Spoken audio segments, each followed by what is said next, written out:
النساء والفتيات اللي تيتعرضوا للعنف الرقمي هما أولًا تيعيشوا واحد الآلام اللي ممكنش يتصورها أيًا كان. يمكن حنايا داخل مراكز الاستماع تنستقبلوا بشكل يومي النساء ضحايا العنف بشكل عام.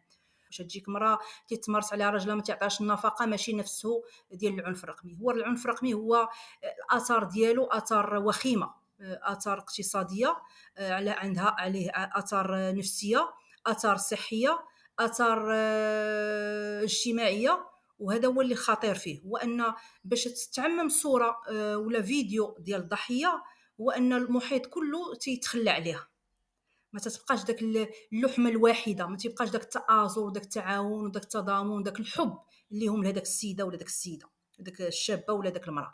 دونك كلشي تيهرب عليها وكلشي تيخليها بوحدها، لأن تعتبرها هي المذنبة، هي اللي تصورات، هي اللي لاحت الصور، هي اللي تقاسمت معاه، هي اللي ما مزياناش، هي الخطيئة، هي الفضيحة إلى آخره. دائما ديك المرأة هي المصيبة، كما تنقول بالدارجة الكحلة اللي دارت هذاك الفعل الشنيع. اولا. ثانيا، باش نتكلموا على ما هو اقتصادي، باش نتكلموا اليوم الدوله ولا العالم كله تيتكلم بان باش نخرجوا النساء والفتيات من دوامه العنف خاص نمكنوهم اقتصاديا، باش خاصهم يكون عندهم واحد الصالير، خصهم يكونوا قاريين خدامين الى اخره. العنف الرقمي تيدمر، شو واخا تكون خدامه ما تبقاش خدامه، واخا تكون عندها ان صالير تيعيشها كما تنقول مزيانه بزاف، تقدر تفقد هذاك الصالير. يمكن خدامه ربات مثلا مراه اعمال تقدر ما تبقاش تمشي للخدمه ديالها، تقدر تكون شافه على شي ديبارتمون ما تبقاش تمشي. اذا كانت طالبه جامعيه ما تبقاش تمشي للكليه، كانت تلميذه ما تبقاش